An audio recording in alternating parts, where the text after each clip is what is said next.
बे समाव बयनिबो सिगाङाव जोंनि गोजौसिनथारनि आफा इसोरखौनो हामबाय होनग्रोदों। नैथियावहाय बेयाव आंजों लोगो लानाय साफ्रोमखौबो आंनि बे गस्पेल मेसेन्जार चेनेलनि जानानै आंनि गोसोनि अननाय सिबिनाय लोगोसे गोजोननायखौ जासिग्रोबाय।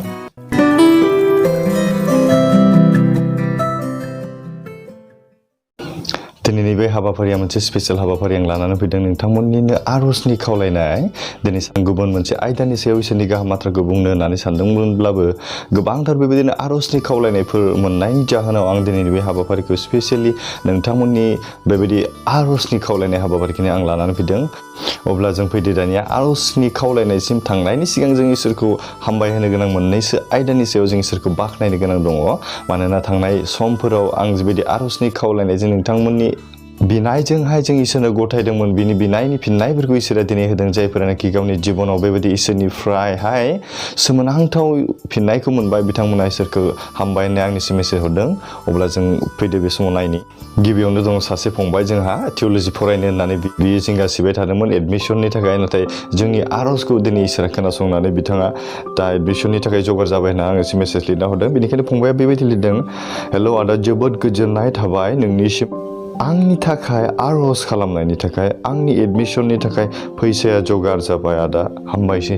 थेंक इउ फंबाय, नोंनिसिम बे समाव गोजोननाय थाबाय। नों जेन सासे इसोरनि सासे मोजां मेन्दा लावखार जानानै फैनो हायो, जोंखौ बेबायदिनो गुमदिंबायनो हायो। इसोरनि आशीर्बाद आरो अननायखौ, बोरखौ जेन सुबुं माहारिनि गेजेरावहाय नों फोस्रावनो हाया, आं बेखौनो मिजिंथिबाय। इसोरनि हाबा मावनायाव जों गावखौ आवगायबोनायनि थाखाय आं फंबायखौ आरो फोरबोनि मुङै गोजोननायखौ आं जासिबावबाय। आरो नैथियावहाय सासे जोंहा फंबाय दंबावोमोन, रुपम बसुमतारी। बिथाङा गावनि न'खरनि थाखाय, गावनि फंबायफोरनि थाखाय आरो गावनि लाइफनि थाखायहाय बियो गोजोननायनि थाखाय आरज खावलायदोंमोन। बेबायदिनो आरजनि उनावहाय बियो इसोरनिफ्राय बेबायदि आशीर्बादखौ मोननायनि गेजेरजों आंनिसिम बेबायदि मेसेज लिरनानै हरदों मोनसे, थेंक इउ स' माच ब्रादार। दा दसे आंनि फंबायमोननि न'खराव मोजां कन्डिसन जाबोदों आरो आंनि लाइफआव होनदों। प्रेज द लर्ड। बिथांनि न'खराव, बिथांनि फंबायनि गेजेराव आरो गावनि जिउनि गेजेराव बे मोजां जाबोदों। आरोबाव बिथाङा गावनि आरो जिउनि थाखाय आरोबाव इसोरनियाव आरज गाबनो थिनबावदों। गाव गाज्रि आखल फारसे थांबाय थानो लुबैयो होनना बुंदों। बेनिखायनो इसोरा बिनि जिखिनि गाज्रि साननाय, गाज्रि हास्थायनायफोरखौ जेन आरोबाव गोजानाव नारगारना दोननो हानाय बायदि जों आरोबाव आरज खालामबावगोन। आरो बे समाव हामबाय होननो गोनां सासे दंबावो जोंहा, सासे आब'। आंनिसिम बेबायदि मेसेज लिरना हरदोंमोन। गावनि न' खाथियाव कर'ना पजिटिभ मोननाय सासे सुबुं ओंखारदोंमोन होनना बुंदों। बिनि थाखाय आरजनि खावलायदोंमोन। बेनिखायनो बिनि उनाव इसोरा माबायदि खामानि मावदों नैबेयावहाय आंनिसिम लिरना हरदों, इसोरा बाख्नाय जाथोंसै फंबाय। आं दाखाल जोंनि न' खाथिनि कर'ना पजिटिभ मोननायनि थाखाय आरज बिना होनो खावलायहरनाय जादोंमोन। दिनै बिसोर टेस्ट खालामबावनायाव नेगेटिभ रिजाल्ट मोनबाय। थेंक इउ सै फंबाय, गोजोननाय थाबाय आब'निसिम। थारैनो बे आंनि बिनायजों नङा, बियो इसोरनि अननायजोंसो दिनैहाय सोखा जानायखौ मोनबाय। थारैनो इसोरा बोलो गोराखाय, इसोरा दिनै अनख'खाय जोंनि गासैखौबो बियो बोखारनो हायो। जों जेब्ला इसोरनियाव नांथाबनानै थानो हायो, अब्ला इसोरा जोंखौहाय बेबायदि अननायजों जोंखौ सोखायो होनना बुंदों। अब्ला बे समाव जों फैदो दानिया आरजनि खावलायनाय। बिथांमोननि मुंखौ लानायनि सिगां आं इसोरनि गुसुं मोनसेल' बाइबेल सिरि आं फरायनो सानदों। बेवहाय जबनि लिरनाय 10 बालाबनि 10 सिरिखौहाय बेयाव बेबायदि लिरदों, गिथावथाव हरा स्रां थांगारनाय बादि नोंबो बावस्रांगोन होनना बुंदों। नोंनि जिउनि खोमसिया फुंनि स्रां बायदि जागोन आरो नोंनि जिउआ सानजौफु थिरनि साननिख्रुइ बांसिन जागोन। प्रेज द लर्ड। एसेबां गिदिर बाइबेलनि बाथ्रा, इसोरनि राव जों बेवहाय जों खोनानो मोन्दों। मा होनना बुंदों? गिथावथाव हरा स्रां थांगारनाय बादि नोंबो बावस्रांगोन होनना बुंदों। जों जेब्ला हरा जायोना, साननि समाव जों रावबो गिनायखौ मोना। मानो गिनाय मोना? जों स्रां नुनायखाय, जोंनि मेगनजों जों नुनो हायैखाय जों माब्लाबाबो गिनाय मोना। नाथाय जेब्ला मोना जागोन, हरनि खोमसिया जेब्ला साग्लोबगोन बुहुमाव, अब्ला जों एसेब्लाबो जोंनि गोसोआव गुद मोननाया, गिनाया सोमजिखाङो।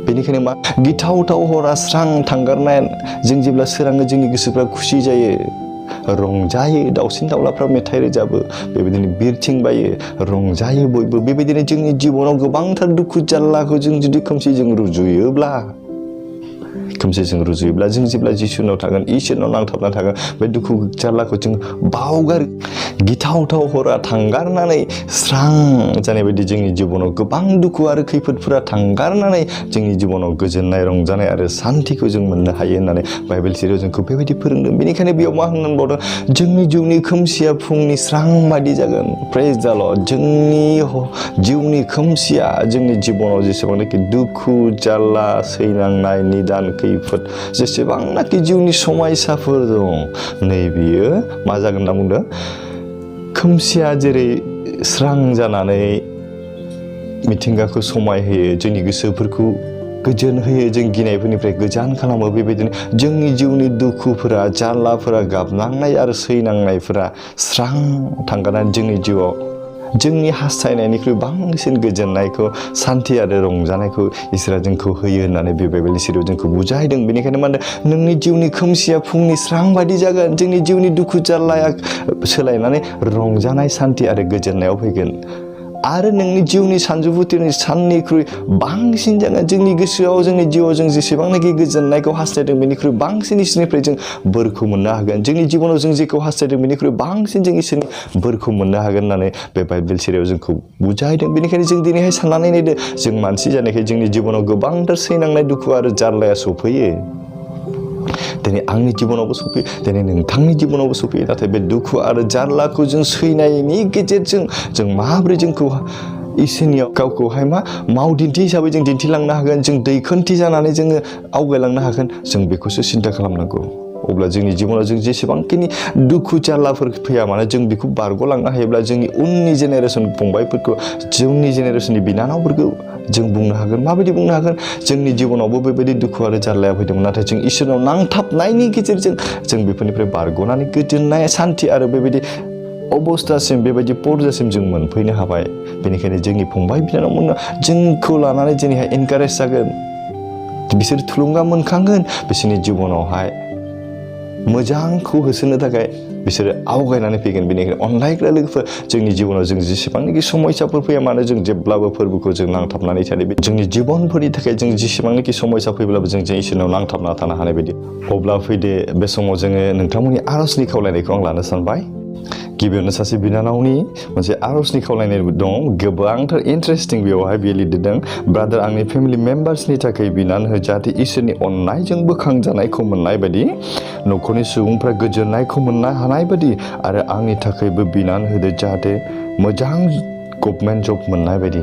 इसोरा नोंनि साननायाव जेब्लाबो हेफाजाब होगोन मानोना इसोरा गावनो समाय लाखादों गावनो रादाय होखादों बियो गावखौ फोथायग्राफोरखौ गावखौ अनग्राखौ माब्लाबाबो हलाय खालामनाय नङा होनो जोंनि साननायफोरखौ बियो माब्लाबाबो निरासा खालामा होनना बुंदों। आरो मोनसे इन्टारेस्टिं दंबावो बिनानावनि थाखाय बिनानावा सासे गावनि जिबनाव सासे मोजां लाइफ पार्टनारनि थाखाय आर'ज खावलायदों।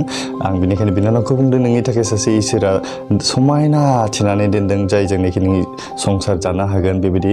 बेनिखायनो बे सायख'नाया नोंनि आंनि नङा बे इसोरनि गेजेरजों जागोन। बेनिखायनो इसोरनो नों गथायनानै हो इसोरा नोंनो नोंनि साननाय बायदि जाफुंहोगोन। बेनिफ्राय नैबेयावहाय सासे जों फंबायनि आर'जनि खावलायनाय आं मोनबावदों बेयाव बेबायदि लिरदों आदा आंनि बिहिनि थाखाय अननानै आर'ज गथायनानै हो मानोना गोबाव समनिफ्रायनो बिनि हां लानाया गारामायाव सटे सटे मोनबाय थायो होनना बुंदों। अननानै प्लिज आदा आं फोथायो आर'जनि गेजेरजों आंनि बिहिनि बेरामा गागोन नोंनि फोथायनायानो दिनैहाय नोंखौ सोखागोन फंबाय। बेनिखायनो आरो बेयाव बेबायदि लिरबावदों आरो आंबो गावनि बिहि गथ'फोरखौ गारनानै गोजान जायगायाव रां खामायनो फैनाङो फारसेथिं रां खामायब्लाबो आखायाव थाया आरो न'खरावबो जौगाया साननायावबो जाफुङा आरो सानै गथ'फोर फरायगासिनो गासैनिबो थाखाय आर'जआव गथायनानै हो आदा प्लिज आं फोथायो आदा निस्सय आदानि आर'जजों आंनि बिहिनि जिउआव गथ'फोरनि जिउआव इसोरा खामानि मावगोन आमेन। बिन्जु मोसाहारि उदालगुरिनिफ्राय बिथाङा दा केरेलायाव खामानि मावो होनना बुंदों। थारैनो बिथांनि बिसिनि थाखाय जि गारामायाव जि सटे सटे मोननाय आरो बिथाङा मा होनना बुंदों गोबां खामानि मावब्लाबो खस्थ' खालामब्लाबो आरजिनो हायाखैनो गावनि गथ'फोरखौ फोरोंनायाव। बेनिखायनो बिथांनि न'खरनि थाखाय जों दा जोबनाय फारसे आर'ज खालामगोन। आरो नैबेयावहाय सासे बिनानाव जों मोनबावदों बे लिरहरदों जिसुनि मुङै गोजोन्थों ब्रादार आं चिरां डिस्ट्रिक्ट गामिया 1 नं सालबारि ब्रादार आंनि थाखाय फोरबो जिसुनियाव आर'ज खालामनानै हो आंनि बेमारनि थाखाय आंनि उदैयाव मोनथाम गथा गथा आंनि आखाइजों दांब्ला मोनदाङो आरो जेब्लायबो साखाङो बे गथा जानाया सिंस्रियाबो बिराद गोसायैनो सायो नाथाय आं बे गथा जानायखौ डाक्टारनियाव नायजाब्लाबो सन'ग्राफि खालामजानाय नायब्लाबो जेबो मोना आंनि बे बेमारनि थाखाय आर'ज बिनानै हो ब्रादार आरो आंनि जिबननि थाखायबो बिनानै हो जाहाथे आं जेब्लायबो इसोरखौ सिबिग्रा जानो हानाय बायदि थेंक इउ ब्रादार आंनि मुङा सोरांस्रि बसुमतारी बिनानावनि थाखाय जों आर'ज खालामगोन बिनि जि गथा गथा मोननाय जायखौनाखि बे दिनै सन'ग्राफि खालामबाबो मोननो हायाखै नाथाय इसोरा बोलो गोराखाय बे गासै बेरामनिबो सोखानो हाग्रा बे खानाखौ नुहोदोंब्ला लेंग्राखौ सोखादोंब्ला अब्ला नोंनियाव इसोर हायै जेबो गैयैखाय नों दिनै बिनानाव फोथायदो नोंनि जिउआव दानिफ्राय सोखा जानायखौ मोननो हागोन बेनिफ्राय जोंहा सासे दंबावो आंनि मुङा श्री प्रिय इस्लारि गामि बामनगाव जिल्ला चिरां आदा आं आर'जनि हेफाजाब खावलायो आंहा 3 फेमिलि दं आं आंनि हिन्जाव आरो फिसाज्ला 6 बोसोरनि जोंनि न'खराव जेन जेब्लायबो आफा इसोरनि बोसोनजों हान्थिलांनो हानाय बायदि 2 नाम्बाराव बे खावलायदों आंहा देहायाव गोबां सैनांनायफोर दं जेरै लिभाराव जन्डिस टाइफयड आरो इउरिन इनफेक्शन हेमोग्ल'बिन जोबोर खम नामदों आं जि डक्टर आरो कबिराजनि मुलिफोर बाहायदों बेजोंबो आंनि बेमारफोरा फाहामजायो बे मिजिंखौ लानानै आदानिसिम आर'जनि हेफाजाब खावलायनाय थाबाय गोजोननाय थाबाय फंबायनिसिम थारैनो जों इसोरनाव दा लोगोसे आर'ज खालामगोन आरो बे समाव जों सासे आब'नि आर'जनि खावलायनाय मोनबावदों बियो गावनि न'खरनि थाखाय आर'जनि खावलायदों बिनि न'खरा जों इसोरखौ फोथायनायजों जौगालांनो हानाय बायदि आंनिसिम आर'ज खावलायदों बे आब'आनो गावनि न'खरनि खाथिनि सासे बाबु होनना बुंदों 4 बोसोर जाबाय बि SSP ब्रेननि बेरामावहाय बियो दिनैहाय सैनांनानै दं दा बेनिखायनो बिनि मुङा रिफिखां बाबु गोरलैनि थाखाय जों इसोरनियाव आर'ज खालामगोन मानोना इसोरा मावनो हायै सोखानो हायै जेबो गैया जों फोथायनानै जों जेब्ला इसोरनाव थागोन इसोरा जोंखौहाय जों सोखागोन होनना बुंदों आरो बेवहाय जोबथि आरोबाव आर'जनि खावलायनाय मोननो हादों बेवहाय सुदेमस्रि दैमारि बियो गावनि हास्थायनाय जि रिंखां नार्जारि बिनि थाखाय आर'ज खावलायदों बियो जेन इसोरखौ मानिनायजों गिनायजों मोजां आखल जानो हायो बे गावनि अनजालुनि थाखाय दिनैहाय आर'ज खावलायदों गावनि मावनायफोरखौ सोलायनानै जों इसोरनि अनजाग्रा जानानै बयजोंबो बोजबनानै लानो हाजानाय जेन मोजां आखलनि मोजां गियाननि मोजां आखु दानो हायो बिथांमोननि थाखाय जों आर'ज खालामगोन अब्ला जों फैदो बे समाव जों इसोरनियाव आर'ज खालामनि जोंनि गोजौसिनाव थानाय सोरगोनि गोथां आरो गोथार अनखौ आफा इसोर नों आफाखौ दानो बे समाव हामबाय होनदों नोंनि गिदिर अननायखौ मोननायखाय बे मोजां समखौ मोननो हाबाय दानो नाथाय बे मोजां समाव जायफोर बिदा फंबाय बिब' बिनानावमोना दिनैहाय गाव गावनि देहायाव गोबांथार संसारनि सैनांनायजों बेमारफोरजों भुगिनांनाय दं बिथांमोननि गासै जिबनखौनो नों आफानियाव गथायदों फोरबोफा बिसोरनि गासैबो साननायफोरखौ बिसोरनि गासैबो इच्छाफोरखौ नोंनि आथिं गुदियावनो गथायदों फोरबोफा नों दिनैहाय संसाराव जेब्ला दंमोन फोरबोफा नों खानाखौ नुहोदोंमोन लेंग्राखौ थाबायदोंमोन आरो जब्राखौ सिखारदोंमोन बरंस नों थैनायनिफ्राय थांखांफिनो दं बेनिखायनो जों दिनैहाय नोंनियावनो आसा आरो बरसा लानानै फैदों फोरबोफा दानो बे समाव गथायदों जाय फंबाया दिनैहाय गावनि बिहिनि थाखाय फोरबोफा जि गोदोनायाव जि सटे मोननाय बेनि थाखाय नोंथांनाव गथायदों बिनि गासै मुलिफोराव बिनि बाहायनाय जि डक्टरफोरनि ट्रिटमेन्टफोराव थानानै हेफाजाब खालामदों फोरबोफा बेनि नोंनि गोथार जिउनि गेजेरजों बेखौ सुफुंदों बिनि सोखा जानायखौ होदों फोरबोफा फैबाय थानाय दिन सम बोथोरफोराव बियो मोजां देहा लानानै मोजां हुस्थ' जिबनै नोंखौ बाख्नायनो हानाय नोंनि गौरब महिमा आरो प्रशंसानि खामानि मावलांनो हानाय नोंफ्राय बिनि न'खराव थानाय हेफाजाब खालामदों फोरबोफा आरो बे फंबाया फोरबो जि आर'जनि खावलायदों गावनि जि खामानिफोर दिनैहाय संसाराव थांनानै थानो थाखाय जि खामानियाव बे नांथाबनानै थाया मानो बिनि जिउआव नों साक्सेस देरहानायखौ नों लाबोदों फोरबोफा आरो बिनि जि 2 गथ'फोर दं बिथांनि जिबनखौबो नोंथांनाव गथायदों बिसोरो जेन नोंखौ गिग्रा मानिग्रा जानानै बिमा बिफाखौ मान होनायजों देरलांनायजों नोंनि गौरब महिमा प्रशंसानि खामानि मावनो हानाय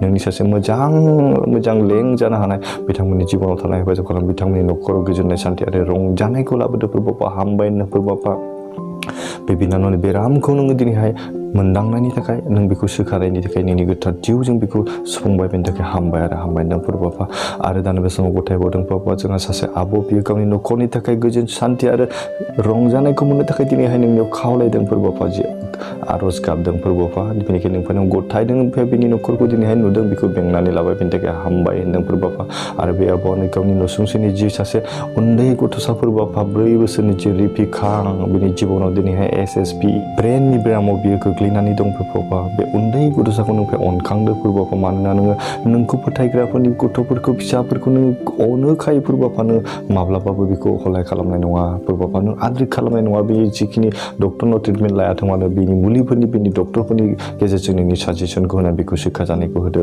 देरनानै फोरबा नोंनि गौरब महिमा आरो प्रशंसारि खामानि मावनो हानाय नोंनि गेदेर सायख' होनो हानाय बेबायदि नोंनिफ्राय बिसोरनि न'खराव गोजोननाय सान्थि आरो रंजानायखौ लाबोगोन बेबायदि आसा आरो बर साननियाव गथायदों फोरबो आफा आरो दानि समाव गथायबावदों जाय सासे बिनानावा दिनैहाय उदैयाव जे गथा मोननाय होन्दों फोरबा जि सायो आरो बे सिङाव सायो होननानै बुंदों फोरबा बेनि गासै बेरामखौ नोंनिफ्राय दानो सोखादो नोंनि गोथार जिउनि गेजेरजों नोंनि गोथार आगदा आखाइजों दांनानै बेखौ नोंनिफ्राय दानो हुस्थ' खालामदो फोरबा हामबाय नों फोरबा बेनि फोथायनायाव नोंनि गेदेरथार महिमाखौ दिन्थिनायनि थाखाय हामबाय नों फोरबा हालेलुया हालेलुया हालेलुया बे समाव आरो गथायबावदों फोरबा नोंनि गोथार जिउनि गेजेरजों फोरबा दानो बे समाव जायफोर बिथांमोना दिनै गावनि न'खरनि गोजोन सान्थि आरो रंजानायनि थाखाय जे नोंनियाव आर'ज खावलायबाय बेफोर गासैखौबो नोंफोरनाव गथायदों बिथांमोननि न'खरखौ बिथांमोननि जिबनखौ बिथांमोननि गासै खामानिफोरखौ नोंफोरनाव गथायदों गासै जि खामानि मावा मानो साक्सेसनि लामायाव देरहानो हानाय नोंनि गेदेर अननाय बोर आरो आशीर्बाद बिसोरनि सायाव होफ्लायदो फोरबा दानो बे समाव गथायबावदों फोरबा जाय बिनानावा दिनैहाय गावनि साख्रिनि थाखाय फोरबा नोंनियाव खर' गंग्लायदों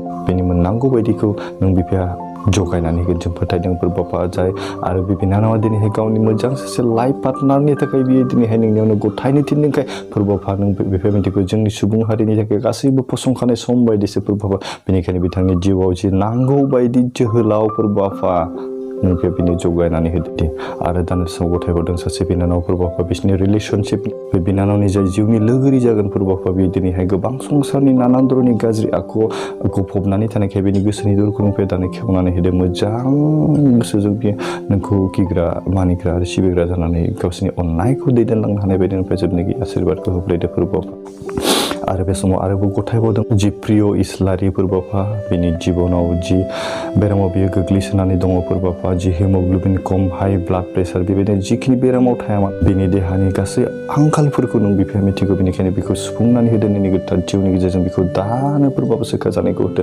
नोंनि गेदेरथार अननाय बोर आरो महिमाखौ दोनफ्लायदो फोरबा हामबाय होनदों जोंनि आर'ज खोनासंनायनि थाखाय जों साफ्रोमनि गोसो मोदोम जिउ बाखि सम्मानखौ नोंफोरनाव गथायनो गुसुं आरो सोरबा खिथु जिसुनिफ्राय आमेन अब्ला बे समाव गोजोननाय थाबाय थारैनो इसोरा जोंनि गासै हाबाफारियाव थानानै जोंखौ दैदेननायनि थाखाय इसोरनि आशीर्बाद आरो अननाया जों साफ्रोमजोंबो लोगोसे थाथोंसै आमेन गोजोन्थों